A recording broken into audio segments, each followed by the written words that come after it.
In fact నాది మీతో request ఏంటంటే మా ప్రెస్ మీట్ను వీలైతే మీరు సీనియర్ జర్నలిస్టులు ఉన్నారు, మీ మేనేజ్మెంట్స్ కూడా చెప్పి క్షేత్రస్థాయిలో కూడా ఒకసారి కొంచెం రిపోర్ట్ తీసుకొని ప్రజలకు పెట్టాల్సిన అవసరం కూడా ఉంది. ప్రభుత్వాన్ని కొంచెం తట్టి నిద్రపోతుంది, నిద్రలేపాల్సిన అవసరం కూడా ఉంది. పరిస్థితులు చాలా దారుణంగా ఉన్నాయి. మేము చెప్పడమే కాదు, మీరు కూడా సామాజిక బాధ్యత నిర్వహిస్తుంటారు. కొంచెం నిర్వహించే విధంగా ఈ అంశాన్ని కొంచెం మీరు కూడా టేకప్ చేయాలని కూడా నా విజ్ఞప్తి. ముఖ్యంగా ఈరోజు రాష్ట్రంలో గ్రామాలు పట్టణాల్లో పారిశుద్ధ్యం అంతా కూడా నిలిచిపోయి మలేరియా, డెంగ్యూ, వైరల్ ఫీవర్స్తో ప్రజలు చాలా బాధపడుతూ ఉన్నారు. గాంధీజీ కలలుగన్న గ్రామ స్వరాజ్యాన్ని తీసుకురావడం కోసం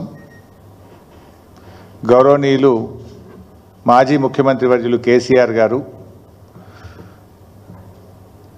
పల్లె ప్రగతి, పట్టణ ప్రగతి కార్యక్రమాన్ని తెచ్చి పల్లెల్ని అద్దాల్లాగా మార్చారు. పట్టణాల్లో అద్భుతమైనటువంటి అభివృద్ధిని సాధించింది బీఆర్ఎస్ ప్రభుత్వం. గ్రామాల అభివృద్ధి దేశ అభివృద్ధికి మార్గదర్శకమని గ్రామాల్లో పరిశుభ్రత, స్వచ్ఛత లక్ష్యంగా అనేక కార్యక్రమాలను బీఆర్ఎస్ పార్టీ చేపట్టింది. పల్లె ప్రగతి, పట్టణ ప్రగతిలో భాగంగా ప్రతి సంవత్సరం కూడా 2 టైమ్స్ డ్రైవ్ చేసేవాళ్ళం. ఒకటి వర్షాకాలం ప్రారంభంలో జూన్లో స్పెషల్ డ్రైవ్ ఉండేది. తర్వాత మార్చి నెలలో ఒక డ్రైవ్ చేసేవాళ్ళం, ఫిబ్రవరి మార్చిలో ఒక డ్రైవ్ చేసేవాళ్ళం. దాంతో గ్రామాల్లో చాలా అద్భుతమైనటువంటి ప్రోగ్రెస్ వచ్చింది. ముఖ్యంగా గ్రామాల్లో మీరు చూస్తే avenue plantation, nursery, dump yard, పిచ్చి మొక్కల తొలగింపు, వైకుంఠధామాల నిర్మాణము, వెజ్ నాన్ వెజ్ మార్కెట్ల నిర్మాణము, ఇట్లా చాలా చక్కగా గ్రామాలను మేము మా ప్రభుత్వ హయాంలో అభివృద్ధి చేశాం. కానీ 7 నెలల కాంగ్రెస్ పాలనలో పారిశుద్ధ్యం పడకేసింది. పట్టించుకోవాల్సినటువంటి ప్రభుత్వం ఇలా మొద్దు నిద్రపోతూ ఉంది. 7 నెలల్లో గ్రామ పంచాయతీలకు కాంగ్రెస్ ప్రభుత్వం వచ్చిన తర్వాత 7 పైసలు కూడా విడుదల చేయలేదు. నాట్ ఈవెన్ ఏ సింగిల్ పై.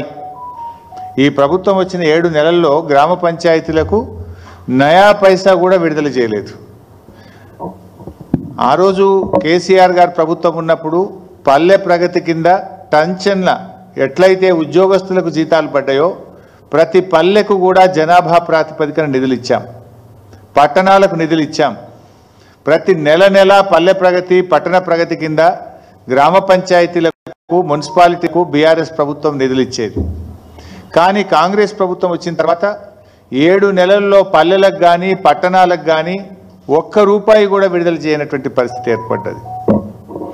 ఆ రోజు బీఆర్ఎస్ ప్రభుత్వ హయాంలో తెలంగాణ పల్లెలు దేశానికి ఆదర్శంగా నిలిచాయి. మనం ఈ దేశంలో ఎక్కడ లేని విధంగా చిన్న కుగ్రామమైనా సరే ప్రతి గ్రామ పంచాయతీకి కూడా ట్రాక్టరు, ట్యాంకరు, ట్రాలీ, వైకుంఠధామము, నర్సరీ, డంప్ యార్డు, పల్లె ప్రకృతి వనము, ఇట్లా ప్రతి గ్రామ పంచాయతీకి ఏర్పాటు చేసి దేశానికి ఆదర్శంగా తెలంగాణ పల్లెల్ని నిలిపారు కేసీఆర్ గారు. ఈరోజు ఏమైంది? స్థానిక సంస్థల కాలం, సర్పంచుల పదవి కాలం ముగిసింది. ఇప్పటికీ ఎలక్షన్లు పెట్టే పరిస్థితి లేదు. ఎల్లుండి 4వ తేదీ వాళ్ళు ఎంపీటీసీలు, ఎంపీపీలు, జెడ్పీటీసీల కాల పరిమితి కూడా, జిల్లా పరిషత్ల కాల పరిమితి ముగుస్తూ ఉంది. దానికి ఎన్నికలు పెట్టే ఆలోచనలో లేదు ప్రభుత్వం. ఇట్లా మరి వెంటనే ఎన్నికలు పెట్టాలి, గ్రామ పంచాయతీలకు, మున్సిపాలిటీలకు నిధులు విడుదల చేసి పారిశుద్ధ్య నిర్వహణను మెరుగుపరచాలని చెప్పి మేము ప్రభుత్వాన్ని డిమాండ్ చేస్తూ ఉన్నాం. ఆ రోజు బీఆర్ఎస్ ప్రభుత్వం వచ్చినాడు మొత్తం తెలంగాణ రాష్ట్రంలో కేవలం 87 ట్రాక్టర్లు మాత్రమే ఉండేవి. గ్రామాల్లో చెత్త సేకరణకు 87 ట్రాక్టర్లు మాత్రమే ఉండేవి. కానీ ఈరోజు 12,769 గ్రామాలకు 12,769 ట్రాక్టర్లను సమకూర్చి చరిత్ర సృష్టించింది బీఆర్ఎస్ ప్రభుత్వం. అసలు గ్రామ పంచాయతీలకు ఈ దేశంలో అవార్డులు ఇస్తే తెలంగాణ పల్లెలు లేకుండా అవార్డులే లేవు. గ్రామ పంచాయతీలకు కేంద్ర ప్రభుత్వం ప్రతి సంవత్సరం అవార్డులు డిక్లేర్ చేస్తే ఉత్తమ పల్లెలంటే తెలంగాణ పల్లెలు, ఉత్తమ మండలాలంటే తెలంగాణ మండలాలు, ఉత్తమ జిల్లాలు అంటే తెలంగాణ జిల్లాలు ఉండేవి. అట్లా 19 దీన్ దయాళ్ ఉపాధ్యాయ పురస్కారాలు కానీ, సంసద్ ఆదర్శ్ గ్రామ యోజనల్లో 20 గ్రామాల్లో చూస్తే 11 గ్రామాలు తెలంగాణ పల్లెలే ఉండేవి. ఈ రకంగా ఎన్నో అద్భుతమైనటువంటి అవార్డులను తెలంగాణ సొంతం చేసుకున్నదంటే గతంలో బీఆర్ఎస్ ప్రభుత్వం చేసినటువంటి కృషి. కానీ ఇలా కాంగ్రెస్ పాలనలో గ్రామ పంచాయతీలు కూనరిల్లుతా ఉన్నాయి. అస్తవ్యస్తమైనటువంటి పాలనతో పల్లెలు కన్నీరు పెట్టే పరిస్థితి ఏర్పడ్డది. 7 నెలల్లో తిరిగి ఇలా మురికి కూపాలుగా మార్చే దిశగా పోతా ఉన్నాయి పల్లెలు. ట్రాక్టర్లు నడిపేందుకు డీజిల్కు డబ్బులు లేవు. అక్కడ పెట్రోల్ బంకుల్లో ఉద్దెర పోస్తలేరు డీజిల్. 4 నెలలు 5 నెలలు ఉద్దెర పోసి ఉద్దెర కూడా బంద్ చేసిండ్రు. పెట్రోల్ పంపులలో ఉద్దెర బంద్ చేస్తే డీజిల్కు డబ్బులు లేక ట్రాక్టర్లు మూలకు పడ్డాయి. ఇది ఇవాళ ఈ పరిస్థితి. ఈ ప్రభుత్వం ఉన్న ట్రాక్టర్లను కూడా నడిపించలేకపోతున్నారు. కొన్ని చోట్ల పాపం పంచాయతీ సెక్రటరీలు అప్పులు చేసి ట్రాక్టర్లో డీజిల్ పోయిస్తూ ఉన్నారు. నిన్న నేను నా నియోజకవర్గానికి వెళ్ళాను. నా నియోజకవర్గానికి వెళ్తే నేనేమి వేగ్గా పొలిటికల్గా మాట్లాడతలేను. స్పష్టంగా అధికారులతో మాట్లాడి క్షేత్రంలో పరిశీలన జరిపి మాట్లాడుతూ ఉన్నా. ఉదాహరణకు సిద్దిపేట జిల్లా చిన్నకోడూరు మండలం అనంతసాగర్ గ్రామం. ఈ అనంతసాగర్ గ్రామంలో పంచాయత్ సెక్రటరీగా ఒక అమ్మాయి రాజవ్వ అని పనిచేస్తూ ఉంది. పరిస్థితి ఎంత ఘోరంగా ఉందంటే ఒక చిన్న ఉదాహరణ చెప్తా. ఆ ట్రాక్టర్కి ఏమైంది, ప్రతి 3 నెలలకు రోడ్ ట్యాక్స్ కట్టాలి, 3 నెలలకు 6 నెలలకు రోడ్ ట్యాక్స్ కట్టాలి, ఇన్సూరెన్స్ కట్టాలి సంవత్సరానికి ఒకసారి. సో గ్రామ పంచాయతీలకు 7 నెలల నుంచి రూపాయి వస్తలేదు, రోడ్ ట్యాక్స్ కట్టలేదు, ఇన్సూరెన్స్లు కట్టలేదు. ఆ ట్రాక్టర్ రోడ్డు మీద పోయింది. చెత్త సేకరించుకొని పోతుంటే ఆర్టీఓ డిపార్ట్మెంట్ వాళ్ళు ట్రాక్టర్ను పట్టుకొని దీనికి రోడ్ ట్యాక్స్ కట్టలేదని సీజ్ చేసిండ్రు. అరే ఇది గ్రామ పంచాయతీ ట్రాక్టరు, గవర్నమెంట్ ట్రాక్టర్ అంటే కూడా నథింగ్ డూయింగ్, రోడ్ ట్యాక్స్ కట్టలేదని ఆర్టీఓ ఆఫీస్ వాళ్ళు సీజ్ చేసి దాన్ని పోలీస్ స్టేషన్లో పెట్టిండ్రు. ఈ పంచాయతీ సెక్రటరీ పోయి కాళ్ళ వెళ్ళబడ్డా బతిన్లాడినా 16,000 ఫైన్ రాశాం, ఫైన్ కడితే తప్ప ట్రాక్టర్ ఇవ్వమన్నారు. గ్రామ పంచాయతీలో రూపాయి లేదు. ఆ పంచాయతీ సెక్రటరీ తన జీతం డబ్బుల్లో నుంచి సొంత డబ్బులు పెట్టి 16,000 ఆర్టీఓ డిపార్ట్మెంట్కు ఫైన్ కట్టి ట్రాక్టర్ తెచ్చుకున్నది. ఇగో ఇది కాంగ్రెస్ పాలన. ఇప్పుడు ఆ పంచాయత్ సెక్రటరీ ఇప్పటికీ 30,000 రూపాయలు సొంత డబ్బులు పెట్టింది, 16,000 ట్రాక్టర్ ఫైన్ కట్టింది, బుగ్గలు పోతే కరెంటు బుగ్గలు కొనుక్కొచ్చేసింది, డీజిల్కు డబ్బులు లేకపోతే సొంత జీతం డబ్బుల్లో నుంచి డీజిల్ పోయించింది. ఇది పరిస్థితి. ఏంటమ్మా అంటే ఛార్జ్ మెమోలు ఇస్తున్నారు సార్, కేసులు పెడతామని బెదిరిస్తున్నారు సార్, అందుకోసం భయపడి మేము సొంత డబ్బులు జీతం డబ్బుల్లో నుంచి ఈరోజు మేము డీజిల్ పోయిస్తున్నాం, బుగ్గలు పోతే బుగ్గలు తెచ్చేస్తున్నాం, పైపులు పగిలితే అతికిస్తున్నాం అని మాట్లాడుతున్న పరిస్థితి. అట్లా ఒక ఊరు కాదు, పెదకోడూరు గ్రామం రాజు అని పంచాయత్ సెక్రటరీ ఉన్నాడు. ఏంది బాబు అని అడిగితే ఇప్పటికీ 70,000 రూపాయలు నా సొంత డబ్బులు గ్రామ పంచాయతీకి నేను ఖర్చు పెట్టాను, 7 నెలలుగా సఫాయి కార్మికులకు జీతాలు లేవు, వాళ్ళు ఎంత బతిన్లాడినా పని చేయట్లేదు, నెల రోజుల నుంచి గ్రామంలో చెత్త ఎత్తడం బంద్ చేసినాం, ఎక్కడి చెత్త అక్కడే పేరుకుపోయింది గ్రామాల్లో, ఏం చేయాలి సార్, 7 నెలలు అయింది జీతం లేక, ఇక నేను కూడా 70,000 పెట్టి దమ్ముకొచ్చిన, ఇక నాకు పెట్టే పరిస్థితి లేదు, వాళ్ళు పని చేస్తలేరు, డీజిల్కు వాళ్ళు ఉద్దర పోస్తలేరు, ట్రాక్టర్ మూలకు పడ్డది అని చెప్పిన పరిస్థితి. అట్లనే గంగాపూర్ గ్రామం రమేష్ అనే పంచాయత్ సెక్రటరీతో మాట్లాడితే 75,000 రూపాయలు నేను జేబుల్లో నుంచి పెట్టినా సార్, 3 నెలల నుంచి పారిశుద్ధ్య కార్మికులకు జీతాలు లేవు, 4 నెలలుగా ట్రాక్టర్ డీజిల్ నేనే పోయించిన సొంతం, ఇక ఇప్పుడు నాతో కూడా దమ్ముకు వచ్చింది సార్ అంటున్నాడు. కరెంటు బిల్లులు కట్టలేవు, గ్రామ పంచాయతీలు విద్యుత్ శాఖకు బిల్లులు కట్టలేరు. కేసీఆర్ గారు ఉండగా ప్రతి నెల విద్యుత్ శాఖకు గ్రామ పంచాయతీలు కరెంటు బిల్లులు కట్టేది. ప్రతి నెల రాష్ట్ర ప్రభుత్వం గ్రామ పంచాయతీలకు డబ్బులు ఇచ్చేది, పారిశుద్ధ్య కార్మికులకు వేతనాలు ఇచ్చేవారు, ట్రాక్టర్ ఇన్స్టాల్మెంట్స్ కట్టేవారు, విద్యుత్ బిల్లులు కూడా చెల్లించేవారు. అంటే పాలన అస్తవ్యస్తం అయిపోయింది. అసలు ఈ ప్రభుత్వం కనీస రివ్యూ కూడా లేదు. ఇట్లా నేను చెప్పుకుంటూ పోతే చాలా ఎగ్జాంపుల్స్ ఉన్నాయి, ఒకటి కాదు అనేక గ్రామాలతో నిన్న నేను రివ్యూ చేశాను. మైలారం గ్రామం విజయ్ కుమార్ పంచాయత్ సెక్రటరీ 40,000 రూపాయలు పెట్టాడు. జూన్ వరకు మేమేదో మేనేజ్ చేసినాం కానీ ఇప్పుడు మేనేజ్ చేసే పరిస్థితి లేదు సార్ అని చెప్తున్నాడు. మేడిపల్లి గ్రామంలో పారిశుద్ధ్య కార్మికులకు 5 నెలల జీతాలు పెండింగ్ ఉన్నాయి, నెల రోజుల నుంచి చెత్త ఎత్తడం మానేసినారు వాళ్ళు. ఇట్లా పల్లెలు ఇలా వర్షాకాలం స్టార్ట్ అయింది. అట్లా కస్తూరుపల్లి 50,000 పంచాయత్ సెక్రటరీ సొంతంగా పెట్టినాడు. ఇట్లా ఏ గ్రామం తీసుకున్నా ఇదే పరిస్థితి. అన్ని ఉదాహరణలు కూడా ఉన్నాయి. అంటే రాష్ట్రం మొత్తం కూడా పంచాయతీల్లో డబ్బులు లేక చెత్త ఎక్కడికక్కడ పేరుకుపోయింది. ఈ వర్షాకాలంలో మలేరియా, డెంగ్యూ, వైరల్ ఫీవర్స్ వస్తాయి. అసలు స్పెషల్ డ్రైవ్ చేయాలి. స్పెషల్ డ్రైవ్ కాదు కదా, ఉన్న చెత్త ఎత్తుడు బంద్ చేసిండ్రు. ఈ ప్రభుత్వం ఏమో గొప్పలు చెప్తుంది, మేము ప్రతి నెల 1వ తారీఖే జీతాలు ఇస్తున్నాం, మాది ప్రజాప్రభుత్వం. మీ ప్రజాప్రభుత్వంలో పారిశుద్ధ్య కార్మికులకు స్థానం లేదా? మీ ప్రజాప్రభుత్వంలో పారిశుద్ధ్య కార్మికులకు 1వ తారీఖు నాడు వేతనాలు ఇవ్వరా? 7 నెలలు జీతాలు ఇవ్వకపోతే ఆ పారిశుద్ధ్య కార్మికుల ఇల్లు ఎట్లా గడవాలి అని నేను అడుగుతా ఉన్నా ఈ ప్రభుత్వాన్ని. రేపు పల్లెల్లో అంటురోగాలు వచ్చి ఏదైనా జరగరాంది జరిగితే దానికి ఎవరు బాధ్యత వహించాలి అని నేను ప్రభుత్వాన్ని అడుగుతా ఉన్నా. కనీసం ఇది కూడా మీకు స్పందన లేకపోతే ఎట్లా? మీరు 7 నెలల్లో మీకు కనీసం టైం దొరకలేదా? పల్లెల పరిస్థితి రివ్యూ చేయవస్తలేదా? అధికారులు ఉన్నారు కదా, మరి గతంలో వర్షాకాలం ముందు స్పెషల్ డ్రైవ్ అయింది, ఇప్పుడు ఎందుకు చేస్తలేరు? పల్లెలు ఎట్లా నడవాలనుకుంటున్నారు మీరు? చివరికి సర్పంచులు పోయి గవర్నర్కు మొరబెట్టుకునే పరిస్థితి తెచ్చినారు. మేము పనిచేసి రూపాయి బిల్లులు రావట్లేదు, మాకు 7 నెలలు అయిపోయింది, అప్పుల పాలైనమని రాష్ట్ర గవర్నర్ గారి దగ్గరికి సర్పంచులు వెళ్ళి మొరబెట్టుకొని కళ్ళ నీళ్లు పెట్టుకునే పరిస్థితి తెచ్చారు మీరు.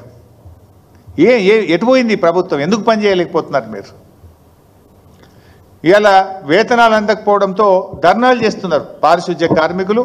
ప్రతి చోట ధర్నాలు చేస్తున్నారు, కలెక్టర్లకు మెమోరాండాలు ఇస్తున్నారు, స్థానిక ఎమ్మెల్యేలను కలుస్తూ ఉన్నారు, అయినా కూడా పొందడం లేదు.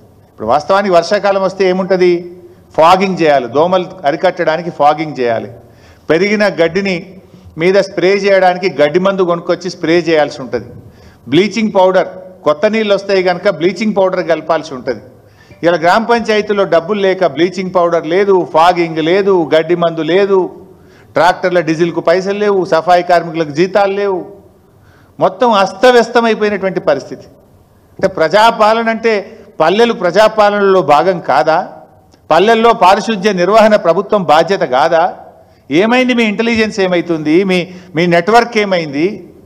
ఎందుకు ఈ పల్లెల్ని ఇట్లా నిర్వీర్యం చేస్తూ ఉన్నారు? ఎందుకు ప్రజల్ని ఈ గ్రామ పంచాయతీలో పాలనను గాలికి వదిలేసినారని చెప్పి నేను అడుగుతా ఉన్నా. ముందస్తు చర్యలు తీసుకోవాల్సింది పోయి, స్పెషల్ డ్రైవ్ చేయాల్సింది పోయి, రెగ్యులర్గా జరిగే ప్రతిరోజు జరిగే శానిటేషన్ కూడా బంద్ అయిపోయింది ఈరోజు. బీఆర్ఎస్ ప్రభుత్వం ఉన్నప్పుడు ప్రతి నెల గ్రామ పంచాయతీలకు టంచన్గా 275 కోట్లు పోతుండే.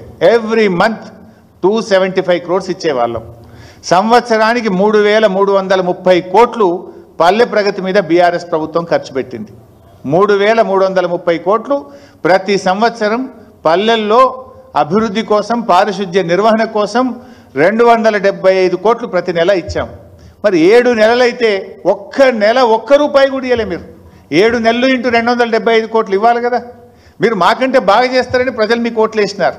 మేము 275 ఇస్తే మీరు 500 కోట్లు ఇస్తారని ప్రజలు ఆశపడ్డారు. ఇంకా బాగా చేస్తారని ప్రజలు ఆశించారు. కానీ ఏమైపోయిందంటే ఏదో కొండ నాలుకకు మందేస్తే ఉన్న నాలుక పోయినట్టు ఇచ్చే 275 కోట్లు కూడా మీ ప్రభుత్వంలో బంద్ అయిపోయినాయి. అదేవిధంగా మేము పట్టణాల్లో కూడా, మున్సిపాలిటీలకు కూడా ప్రతి సంవత్సరం 1,700 కోట్లు రాష్ట్ర ప్రభుత్వం ఇచ్చేది. పల్లెలకు 3,330 కోట్లు, పట్టణాలకు ప్రతి సంవత్సరం 1,700 కోట్లు రాష్ట్ర ప్రభుత్వం ఇచ్చేది. మరి మీరు వచ్చి 7 నెలలైనా 7 పైసలు కూడా ఎందుకు ఇవ్వలేదు? ఏంది మరి? మీరు పట్టించుకోదలుచుకోలేదా? లోకల్ బాడీస్ను మీరు మొత్తం నిర్వీర్యం చేయదలుచుకున్నారా? ఇప్పుడు ఒకసారి ఎంత అద్భుతంగా ఉన్న పల్లెలు కుప్పకూలితే మళ్ళీ దాన్ని మెరుగు చేయాలంటే ఎంత కష్టమవుతుంది? దెబ్బతిన్న ఆరోగ్యాన్ని మీరు తెచ్చేయగలుగుతారా? ప్రజలకు రేపు ఏదైనా గ్రామంలో diarrhoea, malaria, dengue, viral fevers ప్రబలితే దానికి బాధ్యులు ఎవరు అని నేను అడుగుతా ఉన్నా. ఇప్పటికే హైదరాబాద్లో చాలా మందితో మాట్లాడితే మలేరియా, డెంగ్యూ, వైరల్ ఫీవర్స్తో హాస్పిటల్ చుట్టూ తిరుగుతున్న పరిస్థితి కనబడతా ఉంది. ప్రభుత్వం నుంచి అసలు చలనమే లేదు, ముందస్తు బాధ్యతనే లేదు. ఆ రోజుల్లో మేము గ్రీన్ ఛానల్ పెట్టాము. ఇన్ఫ్యాక్ట్ పల్లె ప్రగతి, పట్టణ ప్రగతి నిధులకు ఎక్కడ ఇబ్బంది లేకుండా గ్రీన్ ఛానల్లో విడుదల చేశారు కేసీఆర్ గారి ప్రభుత్వం. దాదాపు పల్లె ప్రగతి, పట్టణ ప్రగతి కింద గత 5 సంవత్సరాల్లో 20,000 కోట్ల రూపాయలు బీఆర్ఎస్ ప్రభుత్వం ఖర్చు పెట్టింది. మీరు 20 పైసలు కూడా పెట్టలే. 7 నెలలు అయిపోతే 20 పైసలు పెట్టలే మీరు. ఇగో ఇది బీఆర్ఎస్ ప్రభుత్వానికి, కాంగ్రెస్ ప్రభుత్వానికి ఉన్న తేడా. మీరు ఎటుపోతుంది? అసలు పాలన ఏమైంది? పాలన గాలికి వదిలేసిందా? 7 నెలలు అయితే 7 రూపాయలు కూడా ఇయ్యరా? గత ప్రభుత్వం 20,000 కోట్లు ఖర్చు పెట్టింది. ఈ రకంగా ఈరోజు నడుపుతాం. పరిస్థితి ఏంటంటే నిన్న పాపం వాళ్ళు రిటైర్ అవుతున్నారు, ఎంపీటీసీలు జెడ్పీటీసీలు రిటైర్ అయితే ఏదో శాలువా కప్తామని పోతున్నారు. రిటైర్మెంట్లో కొంచెం వాళ్ళు గౌరవించుకుందామని వెళ్ళాం. వాళ్ళు కూడా దరఖాస్తు ఇచ్చారు. అన్న 7 నెలలు అయింది మాకు జీతం రాక, ఎంపీటీసీలకు జెడ్పీటీసీలకు 7 నెలలు అయింది జీతం రాక, ఈ గవర్నమెంట్ మమ్మల్ని పట్టించుకుంటలేదన్న జర నిద్రలేపుండ్రి జర అడుగుండ్రి అని చెప్పి రిటైర్మెంట్ శాలువా కప్పుతుంటే దరఖాస్తు ఇచ్చారు. మాకు జీతం రాక 7 నెలలు అయిపోయాయి. మీరేమో 1వ తారీఖు జీతాలు ఇస్తామని పడుతుంది. 1వ తారీఖు మరి తక్షణమే ఆ ఎంపీటీసీలకు జెడ్పీటీసీలకు పారిశుధ్య కార్మికులకు పెండింగ్లో ఉన్న వేతనాలు విడుదల చేయాలని బీఆర్ఎస్ పార్టీ పక్షాన మేము డిమాండ్ చేస్తూ ఉన్నాం. ఇందిరమ్మ పాలన, ప్రజాపాలన, మా రాజీవ్ గాంధీ గారే ఏదో తెచ్చిండు పంచాయతీరాజ్ సంస్కరణలు, పేరు గొప్ప ఊరు దిబ్బ. మీ పాలన ఎట్లుందంటే పంచాయతీలను నిర్వీర్యం చేస్తూ ఉన్నారు, లోకల్ బాడీలను నిర్వీర్యం చేస్తూ ఉన్నారు మీరు. మా ప్రభుత్వంలో దేశంలో ఎక్కడ లేని విధంగా కేసీఆర్ గారు స్థానిక సంస్థల్ని బలోపేతం చేయాలని అడిషనల్ కలెక్టర్ లోకల్ బాడీస్ అనే ఒక పోస్ట్ క్రియేట్ చేసినారు. ఒక ఐఏఎస్ ఆఫీసర్ను ప్రత్యేకంగా గ్రామ పంచాయతీల్లో మున్సిపాలిటీల్లో పారిశుధ్య నిర్వహణ బాగుండాలి, పల్లెలు అభివృద్ధి జరగాలి, పట్టణాలు అభివృద్ధి జరగాలని అడిషనల్ కలెక్టర్ లోకల్ బాడీ అనే పోస్టును కూడా బీఆర్ఎస్ ప్రభుత్వం పెట్టింది. అంటే ఈ రకంగా మేమేమో అద్భుతమైన కృషి బీఆర్ఎస్ ప్రభుత్వం చేస్తే మీరేమో నీరుగార్చేటువంటి ప్రయత్నం చేస్తూ ఉన్నారు. ఇప్పటికైనా కళ్ళు తెరవండి. మీరు ఈ గ్రామ పంచాయతీలను మున్సిపాలిటీల్లో మరి వ్యవస్థను గాడిన పెట్టాలని చెప్పి ప్రభుత్వాన్ని కోరుతా ఉన్నాం. ఒకటి, చేసిన పనులకు వెంటనే బిల్లులు విడుదల చేసి ఆ సర్పంచులందరినీ వాళ్ళు పాపం ఆత్మహత్యలు చేసుకునే పరిస్థితి ఉన్నది. మొన్న గవర్నర్ గారికి మొరబెట్టుకున్నారు. తక్షణమే స్పందించి పెండింగ్ బిల్లులు విడుదల చేయండి. పారిశుధ్య కార్మికులు, ఎంపీటీసీలు, జెడ్పీటీసీలకు 7 నెలలుగా బకాయిలు పడ్డ వేతనాలు చెల్లించాలని డిమాండ్ చేస్తూ ఉన్నాం. గతంలో బీఆర్ఎస్ ప్రభుత్వం మున్సిపాలిటీలకు గ్రామ పంచాయతీలకు ఇచ్చినట్టు నెల నెల నిధులు తక్షణమే ఈ 7 నెలల నిధులను గ్రామ పంచాయతీలకు మున్సిపాలిటీలకు విడుదల చేయాలని చెప్పి డిమాండ్ చేస్తూ ఉన్నాం. In fact that is the part of budget. మన మార్చి దాకా అయితే మేము ప్రవేశపెట్టిన బడ్జెటే ఉంది కదా. మీరు జనవరి, ఫిబ్రవరి, మార్చి అయితే ఆ 275 కోట్ల చొప్పున గ్రామ పంచాయతీలకు ఇవ్వాల్సి ఉండే కదా. ఎందుకు పల్లెల మీద కక్ష కట్టినారు? బడ్జెట్లో ఉన్న నిధులు కూడా ఎందుకు ఇవ్వడం లేదు అని చెప్పి నేను అడుగుతా ఉన్నా. ఈ వర్షాకాలం ఉంది కనుక సీజనల్ వ్యాధులు ప్రబుల్తాయి. తక్షణమే మీరు చర్య తీసుకొని ఒక స్పెషల్ డ్రైవ్, గతంలో ఎట్లయితే వర్షాకాలం ముందు పల్లెలలో పట్టణాల్లో మేము స్పెషల్ డ్రైవ్ చేసి మరి పారిశుధ్య వ్యవస్థను మేము మెరుగుపరిచే ప్రయత్నం చేసినామో ఆ స్పెషల్ డ్రైవ్ కూడా తక్షణమే చేపట్టండి. ఆడేం బ్లీచింగ్ పౌడర్ లేదు, ఫాగింగ్కు కావాల్సిన మందులు లేవు, చాలా ఇబ్బందిమైనటువంటి పరిస్థితి ఉన్నది. ప్రభుత్వం ఒక రివ్యూ చేసి తక్షణమే దీని మీద తగిన చర్యలు తీసుకోవాలని చెప్పి మేము కోరుతా ఉన్నాం. ఎందుకంటే ఇవాళ మీరు అటు సంక్షేమాన్ని కూడా వదిలిపెట్టినారు, నిరుద్యోగులను రోడ్డు మీద పడ్డారు, నిరుద్యోగులు నిలువున ముంచేసింది మీరు, సంక్షేమానికేమో సమాధి కట్టేసింది మీరు. దయచేయాల్సినటువంటి ప్రభుత్వం ఏమైనా మాట్లాడితే దబాయించే ప్రయత్నం చేస్తూ ఉంది. రాష్ట్రంలో ఆంక్షలు తప్ప పింఛన్లు లేవు. ఇలా పరిస్థితి ఏంటంటే బైసాబ్, ఇలా 1వ తారీఖు జీతం ఇస్తామని గొప్పలు చెప్తున్నారు కదా. మీరు ఏ ఊరు కొన్నా ఒక అవ్వని అడుగుండ్రి, ఒక తాతని అడుగుండ్రి. 2 నెలల పెన్షన్ బాకీ పడ్డది గవర్నమెంట్. మే నెల పెన్షన్ రాలే, జూన్ నెల పెన్షన్ రాలే. అవ్వా తాతలకు 2 నెలల పెన్షన్ బకాయి పడ్డది. పక్కనేమో చంద్రబాబు నాయుడు గారు 4,000 పెన్షన్ ఇచ్చిండు, పాత బకాయిలు కలిపి 7,000 పెన్షన్ 1వ తారీఖు అందించిండు. ఆయనేమో 1వ తారీఖు 7,000 ఇస్తే నువ్వు 4,000 చేస్తా అంటివి, 4,000 చేయకపోతివి, ఇచ్చే 2,000 2 నెలల నుంచి ఎగబెడితివి. ఎన్నడిస్తావు? అవ్వా తాతలకు బకాయి పడ్డ 2 నెలల ఆసరా పెన్షన్ను వెంటనే విడుదల చేయాలని చెప్పి ఈ ప్రభుత్వాన్ని డిమాండ్ చేస్తూ ఉన్నా. మీరు 4,000 ఇస్తామన్నారు, ఆ 4,000 కూడా వెంటనే మీరు ఆ రోజు బాండ్ పేపర్ల మీద రాసిచ్చిండ్రు. 100 రోజుల్లో ఆసరా పెన్షన్ 4,000 పెంచుతామన్నారు. 200 రోజులు దాటింది, ఇంకెప్పుడు ఇస్తారు? 200 రోజులు దాటినా అవ్వా తాతల మీద కనికరం రాదా? తక్షణమే 4,000 పెన్షన్ పెంచాలని, బకాయి పడ్డ 2 నెలల అవ్వాతాతల ఆసరా పెన్షన్దారులందరికీ పెన్షన్ బకాయిలు విడుదల చేయాలని చెప్పి కూడా ఈ ప్రభుత్వాన్ని మేము డిమాండ్ చేస్తూ ఉన్నాం. ఇవాళ నిన్న మీరందరూ కూడా చూసే ఉంటారు, పొద్దున్నేమో పత్రికల్లో చూసాం, ఎక్కడ కనబడలేదు. కానీ పాపం ఒక రైతు కాంగ్రెస్ పార్టీకి ఓటేసిన పాపానికి నేను ఆత్మహత్య చేసుకుంటున్నా అని చెప్పి ఆ స్థానిక కాంగ్రెస్ నాయకుల దాష్టికానికి ఆయన స్వయంగా ఒక వీడియో మెసేజ్ విడుదల చేసి ఒక రైతు ఆత్మహత్య చేసుకున్నాడు. నిజంగా ఆయన మాటలు వింటే చాలా హృదయ విదారకంగా ఉన్నాయి. అదొకసారి ఖమ్మం జిల్లా చింతకాని మండలానికి చెందినటువంటి రైతు మరి ఆయన వీడియో ఒకసారి ఆ ప్రభాకర్ గారి వీడియోను మీరు చూసిన తర్వాత ఆ అంశం మీద తిరిగి మాట్లాడతాను. ఉన్న పొలాన్ని 276, 277 బోజెట్ల వీరభద్రే, బోజెట్ల ప్రభాకరు. అలాంటి మా పొలాన్ని పొక్కులేళ్లతో 2 200లు, 2 జేసీబీలు, మరి అలాగే 2 ట్రాక్టర్ డోజర్లతోటి సర్వనాశనం చేసి నా పొలాన్ని నాశనం చేశారయ్యా.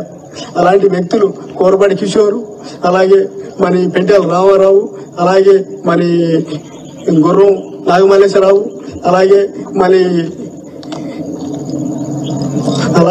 వ్యక్తులు కొంతమంది మొగిలి శ్రీను, మొగిలి ముత్తయ్య, ఇలాంటి వ్యక్తులు అందరూ కలిసి వాళ్ళకి సపోర్ట్ చేసి నా పొలాన్ని సర్వనాశనం చేశారు. దయచేసి నా ముందు దయవంచి రైతు వారీగా ఈ వీడియోని మన ముఖ్యమంత్రి గారికి, మన బట్టి విక్రమార్క గారికి పంపించి నా రైతుగా కాపాడాల్సిందిగా కోరుతున్నామయ్యా. అలాంటి నాకు ఈ మందేశ్వరణమయ్యా 2 ఆలోచనలు కూడా ఏమీ లేదయ్యా. నా పొలాన్ని సర్వనాశనం చేసి వదిలేశారయ్యా.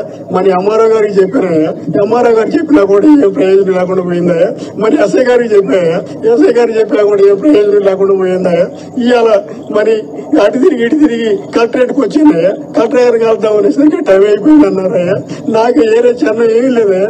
ఈ మందు పుట్టి తప్ప 2 ఆలోచన కూడా నాకు ఏమీ లేదయ్యా. సర్వనాశనం కావడం తప్ప నా కుటుంబం ఏమీ లేదయ్యా. నా 3 ఎకరాలు 7 ఎకరాలు 10 కుంటల్లో 3 ఎకరాల పొలాన్ని సర్వనాశనం చేసి చేశారయ్యా. నాకు ఏరే ఖచ్చితంగా కూడా ఏం లేదయ్యా. ఈ మందు పుట్టే నాకు శరణమయ్యా. రైతు వారికి అందరూ దయవంచి, నా అందు దయవంచి ఇది మన ముఖ్యమంత్రి గారికి, మన బట్టి విక్రమార్క గారికి చేరాలని దయచేసి నా ముందుగా కోరుకుంటున్నానయ్యా. ఇంత మటుకి నేను ఎవరు పోలేదే. దయచేసి నేను రైతుగా బతికినయ్యా. రైతే రాజ్యం వస్తే బాగుంటుందని చెప్పేసి మరి కాంగ్రెస్ గవర్నమెంట్ ఓటేసానయ్యా. కాంగ్రెస్ గవర్నమెంట్ ఓటేసినందుకు ఇదేనా నాకు సార్? ఈ 2 ఆలోచన లేదయ్యా. దయచేసి అందరు కలిసి నాకు న్యాయం చేయాల్సిందని కోరుతున్నాం అయ్యా. నా కుటుంబ సభ్యులకి న్యాయం జరగాలని నేను ఇదే మీరు నా కుటుంబ సభ్యులకి న్యాయం జరగాలని దయచేసి కోరుకుంటున్నాను అయ్యా.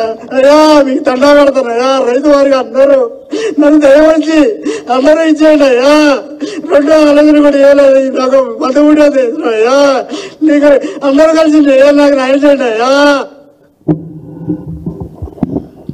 ఇది నిజంగా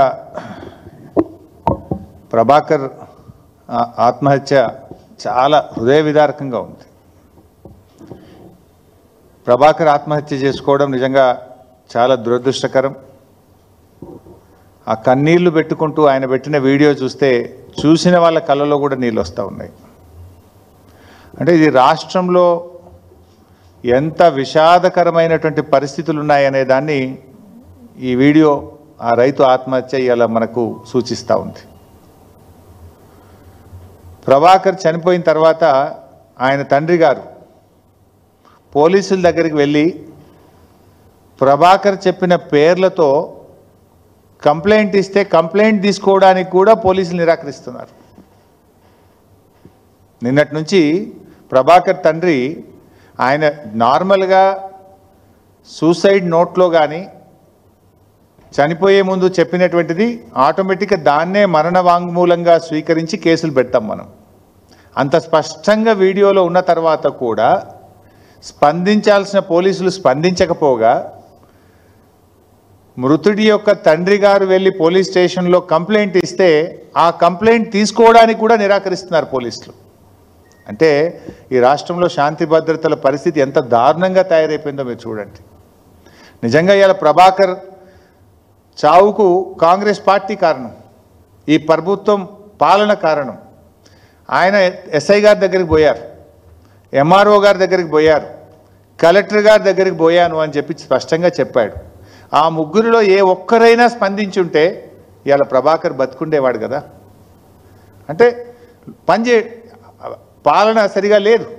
ఎస్ఐ గారు స్పందించలేదు, తహసీల్దార్ గారు స్పందించలేదు, కలెక్టర్ ఆఫీస్లో న్యాయం జరగలేదు. ఇంకా చివరికి నాకు చావే దిక్కు అని చెప్పి ఆయన ఈరోజు తన ప్రాణాన్ని వదులుకున్నాడు. ఇది చాలా బాధాకరం. వాస్తవానికి ఏ రైతు కూడా చనిపోవద్దనే కోరుకుందాం, ధైర్యంగా ఉండాలి, పోరాడాలి. అటువంటి వాళ్ళ పక్షాన ప్రజలు మాకు ఇలా ప్రతిపక్ష బాధ్యత ఇచ్చారు. ఇటువంటి కష్టాల్లో ఉండి ప్రభుత్వం పట్టించుకోనటువంటి వాళ్ళ గురించి ప్రశ్నించే బాధ్యతను ఇలా బీఆర్ఎస్ పార్టీకి ప్రజలు ఇచ్చారు. మా బాధ్యతనే ఈ ప్రభుత్వాన్ని నిద్రలేపడం, ప్రభుత్వాన్ని తట్టిలేపడం, ప్రభుత్వం తప్పు చేస్తే దాని మీద పోరాటం చేయడమే మా బాధ్యత.